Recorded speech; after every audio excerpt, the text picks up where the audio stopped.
자, 16번 보세요. 원래 비문학을 풀 때는 모의고사를 푼다면 문제를 먼저 봐야 됩니다. 알겠지? 왜냐면 문제를 먼저 보고 실시간으로 문제를 풀어야 되는데 내신에서는 뭐 그럴 필요는 없겠지. 근데 어쨌든 모의고사는 변형은 크게 많이 시켜서 나오지 않습니다. 알겠지? 일단 기본적으로 답 다 외워야 되고요.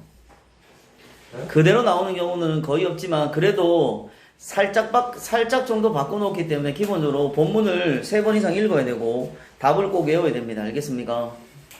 알겠냐? 답 꼭 외워서 들어가야 됩니다. 자, 16번. 윗글에 대한 설명으로 적절한 것은 이거는 뭐냐면 내용 전개 방식을 묻는 거예요. 그러니까 중심 화제를 어떠한 방법으로 설명해 나가고 있는지를 묻는 문제잖아. 그지? 그럼 이런 거는 하나만 찾으면 되니까 다 읽고 풀면 돼요. 그지? 일단 그래도 한번 줄 거보자. 분석 줄 거라. 분석은 복잡한 것에서 단순화시켜서 그것을 파고들어가는 게 분석입니다. 두 번째는 문제점을 나열. 나열은 뭐야? 열거하는 것을 나열이라고 이야기합니다. 알겠습니까? 열거하는 것을 나열이라고요. 세 번째는 자 백성들에 대한 관점을 비교합니다. 학자들의 백성들에 대한 관점 비교는 공통점입니다. 알겠습니까? 그다음 네 번째 줄 거라.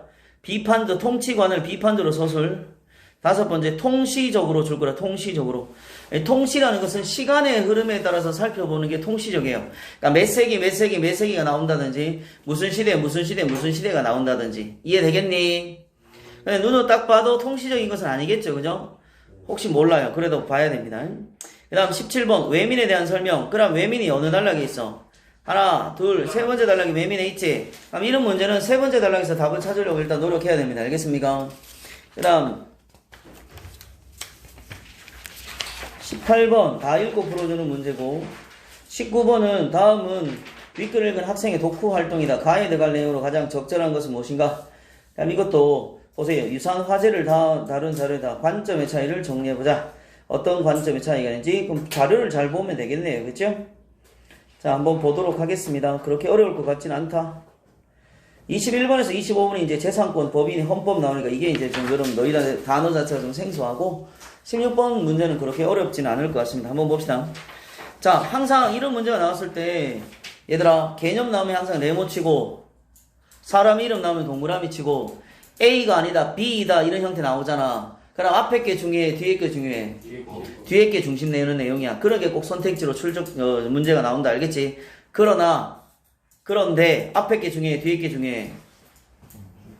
뒤에 게 중요하지. 그런데 그러나 그런데가 앞에 게 중요한 게 아니라 그런데가 나오면 앞에 있는 내용과 뒤에 있는 내용이 연결 전환되잖아. 그치? 그러면 앞에 내용은 중요하지 않고 뒤에 내용이 중요하다는 뜻이에요. 알겠지? 그리고 단락 마지막에 그러므로 나오면 요약 정리해 주니까 꼭 보고요. 알겠지? 자, 봅시다. 조선시대 유학자들은 왕권의 기반이 민심에 있으며 민심을 천심으로 받아들여야 한다고 보는 네모처럼 민본사상. 그러니까 백성이 근본이라는 뜻입니다. 알겠습니까?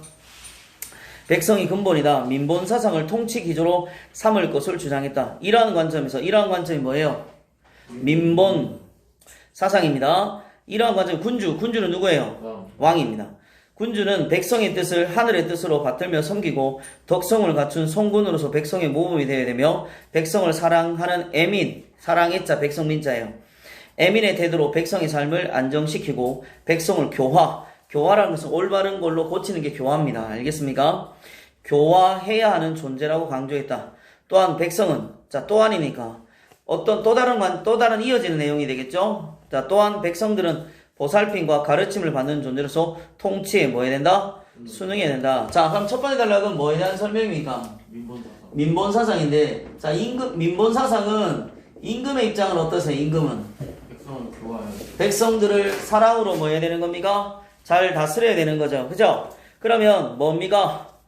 덕성으로 뭐가 된다? 모범이 돼야 되고, 그지? 덕을 갖춰서 모범이 돼야 되고, 또 두 번째, 백성을 사랑하는 뭐가 됩니까? 애민의 마음을 가져야 임금이 되는 겁니다. 그럼 반대로 백성은 어떻습니까? 보살핌과 가르침을 백성은 뭐라고? 통치에 보살핌 가르침을 받는 존재에서 통치에 뭐 해야 된다? 순응해야 된다. 정리되겠죠? 자, 이런 관점으로 이야기를 하고 있습니다. 됐니? 통치에 순응해야 된다. 두 번째 단락 갑니다. 군주와 백성에 대한 이러한 관점은 조선 개국을 주도하고 통치 체제를 설계한 정도전의 주장에 드러난다. 정도전은 동그라미 치세요. 그럼 두 번째 단락에서 핵심은 바로 누구의 관점을 찾아야 되는 거야? 정도전이요. 그렇죠. 그럼 여기서 이 정도전이라는 사람이 주장하는 바가 뭔지를 생각을 해야 된다는 거죠. 그지? 그럼 그게 그 단락의 핵심이 되는 거죠. 자, 정도전은 군주나 관료가 백성에 대한 통치권을 지닌 것은 백성을 줄구세요. 지배하는 것이 아니라 나왔지. 그럼 앞에 게 아니라 앞에 나오는 말이 중요한 거야? 아니라 뒤에 나오는 말이 중요한 거야? 뒤에 나오는 말이 핵심이라는 거야. 그러면 아니라 세모 치세요. 세모 치고 뒤에 줄 거, 진하게 줄 거 보자. 뭐라고? 백성을 위해서 일하는 봉사자일 때 이들의 지위나 녹봉은 월급이에요. 월급, 녹봉이나 월급이 이제 그렇게 된다는 겁니다. 알겠습니까? 그래서 녹봉은 그 정당성을 확보한다. 백성을 위해서 봉사할 때입니다. 그러면 정도전은 관료나 어떤 임금은 군주는 백성을 뭐 해야 된다? 백성을 위해 봉사해야 된다는 거죠. 됐습니까? 그렇게 정리할 수 있겠죠. 그래서 아니라 잘 봐야 된다 얘들아. 알겠지? 알겠지? 그래야지 내용을 중요한 것이 뭔지를 알 수 있게 되고 그래야 머릿속에 어떤 글의 구조가 그려질 수 있는 거죠. 이 글이 무엇에 대해서 이야기를 하는지. 알겠는가? 네. 자, 그 다음 또한이니까 이어져야 되겠죠. 그지? 네. 같은 관점 이어져야 됩니다. 또한 보세요. 왕권이 정상적으로 작동하기 위해서는 왕을 정점으로 하여 관료 조직을 위계적으로 정비하는 것과 더불어서 자, 줄 거세요. 뭐가 중요하다는 거야? 민심을 받들어 백성을 보살핀 자죠. 군주가 덕성을, 이게 중요한 말이지. 뭘 갖춰야 된다고? 덕성을 갖춰야 된다. 그러면 군주는 뭘 갖춰야 된다? 덕성을 갖춰야 된다. 그죠? 지금 우리 정치 현실과 비슷하지 않습니까? 그죠? 지금 대통령 지지율이 계속 떨어진 이유가 뭐예요? LH 사태죠. LH 사태가 근본의 원인은 아니에요. 불만이 쌓여오다가 LH로 뭐 하게 되는 겁니까? 폭발하게 된 거죠. 그러니까 대통령이 뭡니까? 사과했잖아요. 부동산 문제 잘못했다고. 그럼 결국 백성의 민의를 받들지 않으면 그렇게 되는 겁니다. 우리랑 비슷하죠? 그 다음 또 봅시다. 그 다음에 이해됐죠? 자, 그래서 덕성을 하신다. 백성을 위한 관료의 자질 향상 및 책무의 중요성을 강조하는 한편 관료의 비행을 감독하고 감사하는 기능도 수행한다. 자, 그럼 뭐가 되는 겁니까? 관료의 자질 향상, 책무의 중요성도 했지만 또 한편은 뭡니까? 감사하는 기능도 관리 감독 다 잘해야 된다는 겁니다. 이러한 정도전의 주장은 백성을 보살핌의 대상으로 바라본 줄거세요. 민본 사상의 관점에서 이거. 그럼 결국에 정도전도 결론적으로 이야기하면 무슨 사상? 그렇죠. 민본 사상이 바탕을 하고 있다라는 결론이 나오게 되는 것입니다. 이해됐습니까? 이해됐니 안 됐니? 됐죠. 그 다음 조선 중기의 학자 이 역시 자 이 동그라미 칩시다.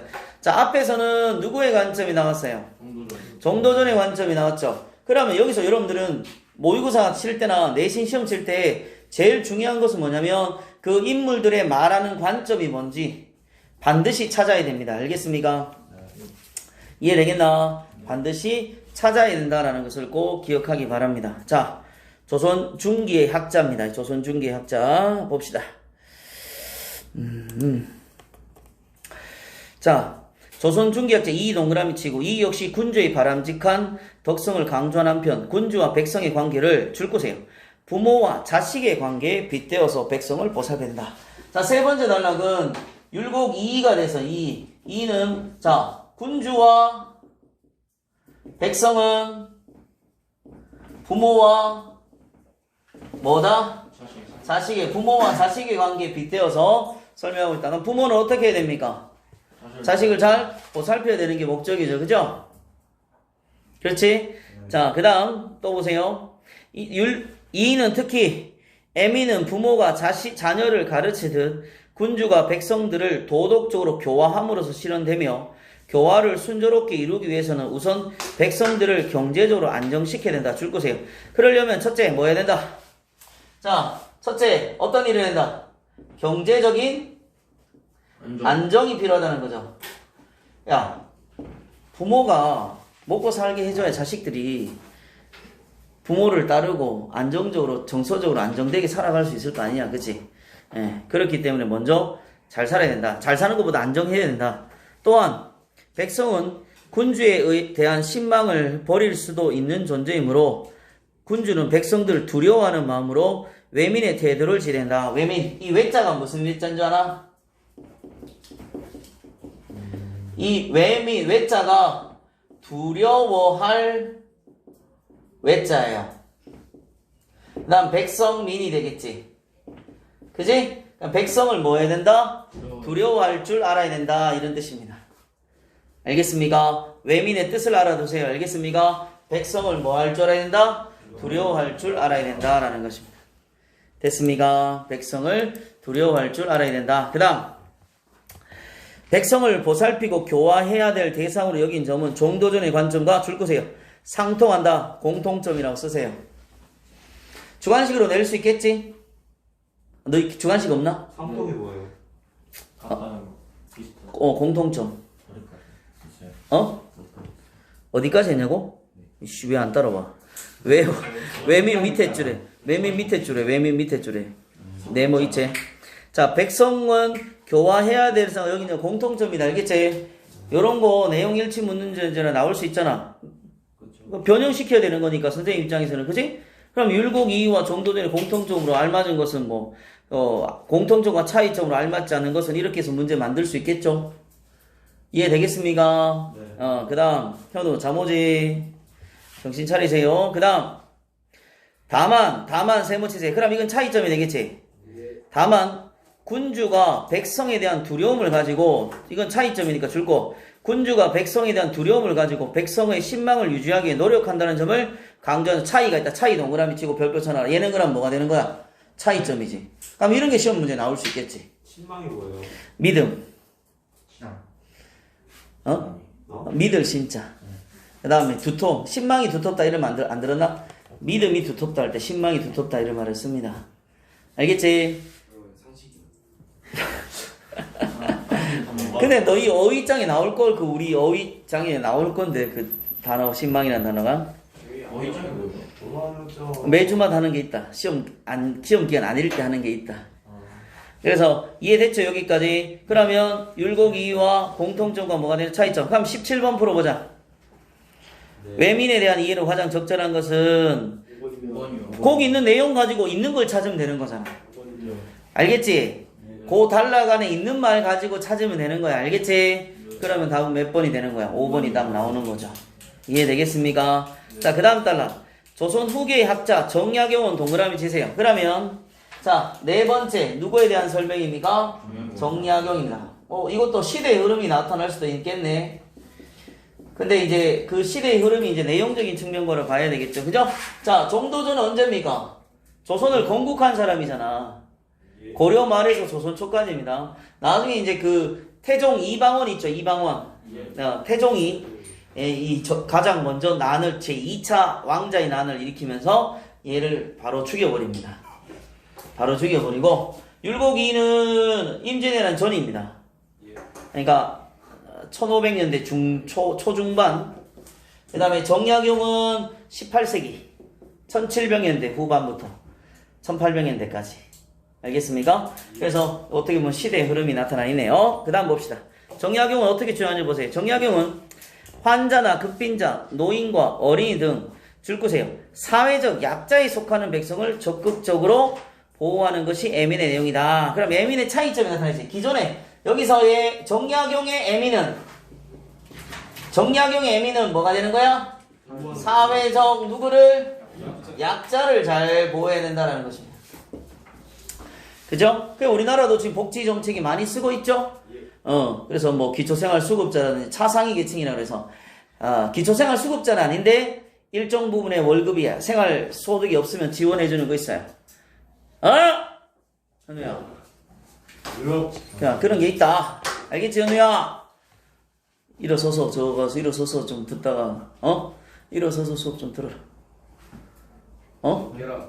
빨리 일어서라고. 저 뒤에가 일어서서 좀 서서 좀 수업 들으라고. 한 3분 정도. 뭐라고? 자, 그래 그렇게 좀 있어봐. 잠 깨지. 자, 그 다음. 진짜 자, 말라고. 진도 좀 나갑시다. 그 다음 또 보세요. 이는 백성을 보살핌의 대상으로서 바라보는 시각을 구체하는 것이다. 한편 정약용은 백성을 통치 체제 유지에 기여하는 존재를 보고 줄 거세요. 백성이 각자의 경제 형평에 부합하는 역할을 수행해야 된다라는 겁니다. 알겠습니까? 그러면 정약용은 다른 가치관과의 차이점이 바로 뭐예요? 백성이 각자의 경제적 형편에 맞는 역할을 뭐 해야 된다? 해야 된다는 거죠. 그러니까 정약용은 백성은 어떻다는 겁니까? 백성은 각자의 어떤 역할을 해야 된다. 그렇게 이야기를 하고 있습니다. 이해됐습니까? 자, 그 다음 또 볼게요. 자, 그는 가난한 백성을 뭐라고 불렀습니까? 동그라미 치세요. 소민, 작을 소자가 되겠죠. 그죠? 소민이라고 교화를 따름으로써 부유한 백성인 대민은 생산수단을 제공함으로써 납세는 세금입니다. 세금을 내는 걸 납세랍니다. 납세의 부담을 맡음으로써 통치 질서의 안정에 기여해야 된다고 논했다. 이는 조선 후기 농업기술과 상공업의 발달로 인해서 재산을 축적한 백성들이 등장한 현실을 고려한 것으로 백성이 국가를 유지하는 근간이라는 보는 관점에 기반을 주장한다. 그러니까 약간 좀 차이점은 있죠. 네, 근본이고요. 근본. 밑바탕이 된다는 겁니다. 알겠습니까? 자, 그래서 조선시대의 학자들은 마지막 달라고 요약 정리해야 됩니다. 알겠습니까? 자, 조선시대의 학자들의 이와 같은 주장은 군주를 비롯한 통치 계층의 백성을 존중하는 정책을 펼치는 바탕이 되었다.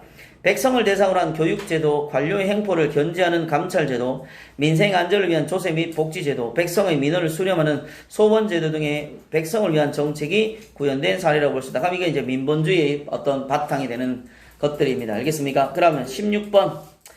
조직의 위계라는 것은 위에서 아래로 순서 이렇게 조직이 높은 데서 아래쪽으로 내려오는 위계 질서가 있다는 건데 그건 없죠. 조선시대 제도의 문제점은 아니라는 것도 아니고 학자들이 백성에 관한 관점 답은 몇 번입니까? 3번이 답이겠죠. 근데 5번 같은 경우 통치적인 것은 있는데 상업의 발달 과정은 아니라는 겁니다. 알겠습니까? 그래서 답은 3번이 답이 됩니다. 넘깁니다.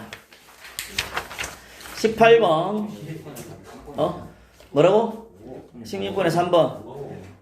조용히 하고 18번 봐. 자, 윗글을 바탕으로 보기를 이해한 내용으로 적절하지 않는 것은 무엇인가? 기억 보세요. 옛날에 바야흐로 온 세상을 제압하고 나서 천자가 벼슬을 내리고 녹봉을 월급을 나누어 준 것은 신하들을 위해서가 아니라 누구를 위한 겁니까? 백성을 위한 것이다. 임금이 관리에게 책임을 지우는 것도 한결같이 백성의 근본을 두고 관리가 임금에게 보고하는 것도 한결같이 백성의 근본을 두면 백성은 중요한 존재가 된다. 정도전의 관점입니다. 1번. 관료의 녹봉이 백성을 위해서 일하는 봉사로서 얻은 것이라는 주장과 관련이 있다. 맞습니다. 당연한 거 아니겠습니까? 그 다음 니은 봅시다. 청컨대 전하의 식사와 옷에서도 바치는 물건과 대궐안에서 일상적으로 쓰는 물건들은 일체의 3분의 1을 줄이십시오. 이런 방식으로 헤아려 모든 팔도의 진상 곡물들도 3분의 1로 줄이십시오. 이렇게만 하신다면 은택이 아래로 미쳐 백성들이 실질적인 혜택을 받게 될 것이다. 그럼 세금이 줄어드는 거죠. 그렇죠? 그러면 백성들이 뭐가 됩니까? 경제적으로 어떻게 된다? 안정할 수 있다. 그렇게 될 수 있겠죠. 그러면 군주가 백성을 보살피는 존재라는 시각을 바탕으로 다 맞습니다. 그 다음 디귿. 만일 목화 농사가 흉작이 되어 면포의 가격이 뛰어오르는데 수백 리 밖의 고장은 풍년이 들어서 면포의 값이 매우 쌀 경우 수령은 일단 백성의 군포를 납부하지 말도록 해야 한다. 그리고 아전 중 청렴한 자를 골라서 풍년이 든 곳에 가서 면포를 구입해 오도록 하고 군포를 바친다. 그리고 면포를 구입하는 데 쓴 돈은 백성이 균등하게 부담하게 하면 백성이 큰 혜택이 돌아갈 것이다. 대민과 소민에 따라서 납세의 부담 차이 그거랑은 상관이 없습니다. 알겠습니까? 대민은 뭐예요? 잘 사는 사람들이잖아요. 그지? 잘 사는 사람과 못 사는 사람들 차이점이 나타나 있는 건 아닙니다. 알겠습니까? 그래서 답은 3번이 답이 되겠네요. 19번. 윗글을 읽은 후에 독후 활동이다. 가이드 관련 적절한 것은 유사한 사례를 읽어보자. 조선시대 교육은 신분, 질서 유지를 위한 통치 계층의 우위를 확보하는 데 기여했다.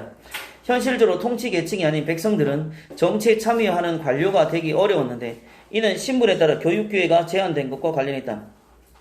여러분 조선시대 법적으로 평민들도 관직에 나아갈 수 있습니다. 예. 법적으로는요. 네. 그런데 배운 게 없으니까 글을 못 배우니까 기본적으로 나아가지 못하게 되는 거거든요. 자, 그래서 이는 신분에 따라 교육 기회가 제한된 것과 관련이 있다. 한편 백성들을 대상으로 하는 교육은 대체로 도덕 교화에 의한 것에 한정됐다. 그러니까 유교의 가치관을 전달하는 것에 불과하다는 겁니다. 그 다음에 자료와 A는 조선시대의 뭐에 대한 관점의 차이를 보여주는 것. 마지막에 보면 있죠. A는 어떤 차이점입니까? 2번 아니에요? 2번이 답이 되겠죠. 교육이 본질적으로 백성을 위한 것이냐 아니면 자신들의 어떤 통치 수단으로 위한 것이냐라는 관점입니다. 알겠습니까? 답은 2번이 되고 20번의 답은 3번이니까 각자 공부하기 바랍니다. 자, 그 다음 21번에서 25번 들어가도록 하겠습니다. 윗글에 대한 이해로 가장 적절한 것은 무엇인가? 자, 얘는 이제 중심 내용을 파악하는 것입니다. 알겠습니까? 알겠지? 중심 내용을 파악한 중심 화제. 얘는 내용 일치에 가깝습니다. 알겠습니까? 일단 줄 거세요. 헌법이 개인에게 보장하는 재산권의 내용 줄 거세요. 일단 중요한 내용을 먼저 줄 거 놓으세요. 알겠습니까?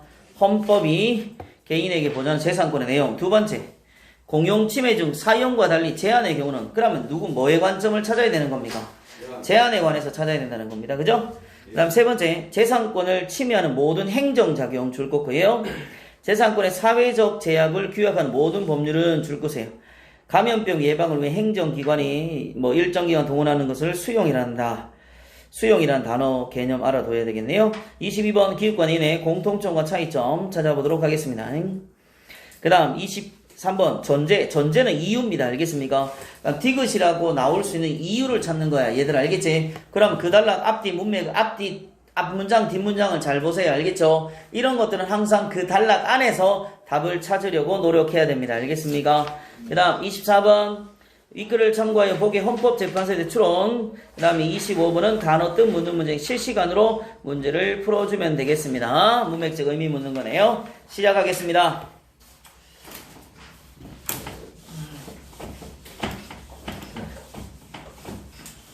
네.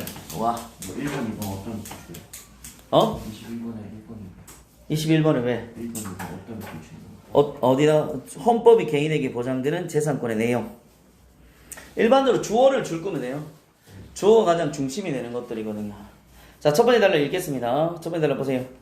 공익을 위한 적법한 행정작용으로 개인의 재산권에 대한 재산권은 밑에 주석 보세요. 옆에 재산의 소유권, 사용, 수익권, 처분권 등 일체의 재산적 가치가 있는 권리입니다. 됐습니까? 자, 재산권의 특별한 희생이 발생할 경우 공익을 위해서 재산권의 침해를 입는다라는 겁니다. 개인은 자신이 입은 재산권 손실을 보상하도록 요구할 수 있는 권리인 네모치세요. 손실보상 청구권입니다. 손실보상 청구권 개념이죠. 법에서 제일 중요한 건 뭐예요? 개념 찾는 거예요. 알겠지? 개념 찾는 것이 가장 중요하다라는 것입니다. 손실보상 청구권을 갖는다. 여기서 특별히 네모치세요. 특별한 희생이란. 자, 그럼 특별한 희생을 했을 때 손실이 발생한다 그랬잖아. 그럼 특별한 희생이 뭐냐라는 겁니다. 네모치고 또 개념이죠. 보호할 필요가 있는 재산권에 대해서 침해를 이르는 말로 이로 인해서 손실은 국가가 뭐 해야 된다? 배상한다. 가령이라는 것은 예를 들어서 이런 뜻입니다. 알겠냐? 예를 들어서입니다. 예를 들어서 감염병 예방법에 따르면 행정기관이 감염병 예방을 위해 의료기관의 병상이나 연수원, 숙박시설 등을 동원한 경우 이로 인해서 손실을 개인에게 보상해야 되는데 이때의 재산권 침해가 특별한 희생에 해당된다라는 것입니다. 됐습니까? 만일에 병실이 부족해서 병원에 병실이 부족해가지고 우리 그런 경우 있었잖아요. 코로나 환자가 1000명씩 막 이렇게 생겼을 때 병실이 부족한데 이렇게 특별한 증상이 없는 사람들 있잖아. 그런 사람들 어떻게 했어요? 아니요. 집에서는 안 되고 생활 보호 시설이란 데 만들어 가지고 거기서 생활하게 했어요. 그래 가지고 증상 있으면 병원으로 가고 증상 없으면 거기서 이제 계속 이제 추적 관찰하는 거예요. 그래서 아침 저녁으로 엑스레이 찍는데요. 그래서 폐렴이 발생하는지 안 하는지 이런 것들. 그런데 만약에 거기서 이제 이상이 있으면 일반 이제 병원으로 옮기게 된다는 거죠. 그런데 그런 것들은 뭐 예를 들면 연수원 같은데 이런 데서 보통 많이 하잖아요. 국가시설들. 근데 그런 데 없으면 어때요? 뭐 개인 회사 연수원 이런 데 빌릴 수 있겠죠? 그러면 그냥 사용할 수는 없잖아. 그러니까 뭐 해야 되는 거예요? 돈을 지불해야 된다는 겁니다. 알겠습니까? 요즘 지난번에 얼마 전에 코로나 뭐 4차 재난지원금이 나왔잖아요. 나왔어요? 자영업자들 또 나왔어요. 그게 왜 나오냐면 그런 거죠. 자영업자 어려운 것도 있고 국가의 명령에 의해서 어떻게 된 겁니까? 영업을 제한을 한 거잖아요. 10시까지 이후에 장사 못 하잖아. 근데 24시 예를 들면 조마루 감자탕은 어떻게 돼? 24시 하는 감자탕 집은 손해를 봐야 되잖아. 영업적인. 그죠? 카페 같은 데도 옛날에 9시까지도 해놓은 데도 있었잖아. 학원 같은 경우도 3주 동안 문 닫았잖아요. 학원도 9시까지밖에 못 하도록 제한을 둔 적이 있죠. 그죠? 그런 것들은 그러면 피해를 봅니까? 안 봅니까? 피해를 보는 거죠. 거기에 대한 보상이 필요하다는 거죠. 그죠? 학원 같은 경우는 문을 닫았잖아요. 3주 동안. 자, 그래서 선생님도 막 그때 우리 학원에서 온라인 하고 막 그랬잖아요. 온라인으로 하고 그런 일들이 이제 발생할 수밖에 없게 되는. 자, 여기까지 읽었습니다. 됐습니까? 네. 됐나? 자, 그러면 21번에 5번 한번 볼까요? 감염병 예방을 위해 행정기관이 사설 연수원 일정 기간 동원하는 것은 공공의 필요에 의해서 재산권을 수용하는 것이다. 수용이라는 단어가 아직 안 나왔죠. 그죠? 좀 더 이따가 살펴볼게요. 그러니까 이런 것도 이제 읽고 난 뒤에 맞는지 안 맞는지 보면 이 수용이라는 것보다는 수용은 뭡니까? 국가 걸로 만드는 겁니다. 땅을 수용한단 말 있잖아요. 이런 것들은 사용이라는 단어로 바꿔야 됩니다. 그죠? 수용이라는 단어는 안 맞네요. 사용이에요? 어디요? 5번. 21번. 자, 그 다음 두 번째 봅시다. 손실 보상 청구권은 공적 부담의 평등을 위해서 인정되는 헌법상의 줄거세요. 헌법상의. 그러면 손실 보상 청구권은 뭐가 된다는 겁니까? 헌법에 뭐가 된다? 권리다. 그렇게. 자, 첫 번째 단락에서 우리 뭐에 대해서 이야기했어요? 손실 보상 청구권이죠. 청구권의 개념이 나타났습니다. 그럼 손실 보상 청구권은 어떨 때 청구할 수 있어요? 어떨 때? 특별한 희생이 있을 때. 그렇죠? 특별한 뭐가 있을 때? 희생이 있을 때 청구할 수 있다. 그렇게 정리할 수 있고요. 그 다음 두 번째 단락 봅시다. 두 번째 단락에서는 결국에 이거는 손실보상 청구권은 뭐라고 해야 됩니까? 헌법상 보장되는, 알겠습니까? 헌법상 뭐다? 권리다라는 것입니다. 권리. 줄 거 놔야 되겠죠? 행정작용으로 누군가에게 특별한 희생이 발생한다면 그로 인해서 부담은 공공이 분담하는 것이 평등의 원칙에 부합하기 때문이다 라는 겁니다. 됐습니까? 그래서 헌법상 누가 그럼 이걸 담당해야 된다고요? 국가가 담당해야 되는 것입니다. 그죠? 또한 헌법 제23조 3항 네모치세요. 23조 3항. 자, 헌법 제23조 3항입니다. 3항은 공적 필요에 의해서 재산의 수용, 사용 또는 제한 및 그에 대한 보상은 줄거세요. 법률로서 하되 정당한 보상을 지급해야 된다. 인용입니다. 라고 공공 필요에서 재산의 수용, 사용 또는 제한, 즉 공용, 침해와 이에 대한 보상이 법률에 규정됨을 명시하고 있다. 그 다음 네모치세요. 공용, 침해, 수용이랑 그 다음 여기서는 지금 뭐해? 공용, 침해, 개념 나오면 수용이라 나왔으니까 개념 나오면 항상 네모 쳐야 됩니다. 알겠습니까? 그래야 나중에 찾을 때 분명히 찾을 수 있어요. 이해되겠지? 자, 그럼 보세요. 수용이라 네모 치고요. 개인의 재산을 국가로 이전하는 겁니다. 자, 개인의 재산을 국가로 이전하는 겁니까? 재산을 완전히 뭐 하는 거? 넘겨주는 겁니다. 알겠습니까? 알겠지? 수용입니다. 그 다음 넘겨주는 거예요. 그 다음에 또 사용이라 네모쳐라. 그러면 공중침해 사용, 공용침해 사용입니다. 사용. 됐지? 네모쳐야 되겠지? 사용. 사용이란 행정기관의 개인의 재산권을 일시적으로 사용하는 겁니다. 일시적으로. 일시적 사용이다. 그럼 각각의 개념 잡아야 됩니다. 알겠습니까? 그 다음 세 번째 뭐가 나타나요? 제한입니다. 제한. 이번에는 제한이었죠. 학원 같은 경우는 제한이었습니다. 그죠? 음식점 뭐 9시 이후에 하지 마라 이런 것들은 제한이 되는 것입니다. 자, 그 다음 제한이란 개인의 재산권 사용 또는 그로 인해서 수익을 한정하는 겁니다. 알겠습니까? 개인의 재산권 또는 재산권 사용 또는 그로 인해서 수익을 한정하는 것. 재산권이나 수익을 한정하는 것입니다. 됐습니까? 자, 이런 개념이 나옵니다. 자, 한편 헌법 제23조 3항은 내용상 분리될 수 없는 사항은 함께 규정하다는 의미에서 불가불 조항이 있다. 따라서 공용 침해 규정과 보상 규정은 하나의 법률로 뭐 해야 된다는 겁니까? 규정돼. 자, 이런 것들은 전부 다 뭘로 규정이 돼야 된다고? 법률로. 알겠지? 법률로 규정해야 된다는 것입니다. 자, 문제 풀어봅시다. 1번. 자, 21번 한번 풀어볼게요. 헌법이 개인에게 보장된 재산권의 내용은 법률로서 그 내용이 구체화된 것이다. 1번이 답이 되겠죠? 밑에도 또 나옵니다. 밑에도 나오는데 1번이 맞습니다. 아까 전에 요런 거 21번에 우리가 지금 사용, 그 다음에 21번에 2번, 그지? 그 다음에 21번에 5번 같은 거 확인할 수 있어 없어? 확인할 수 있게 되는 겁니다. 알겠습니까? 자, 그 다음 뒤에 넘겨보세요. 자, A, B 25번 확인해 볼게요. 1번 행정작용으로서 인해 부담을 개인이 모두 떠안게 되는 불평등을 조정하기 위해서다. 그죠? 공적 부담의 평등은 뭐예요?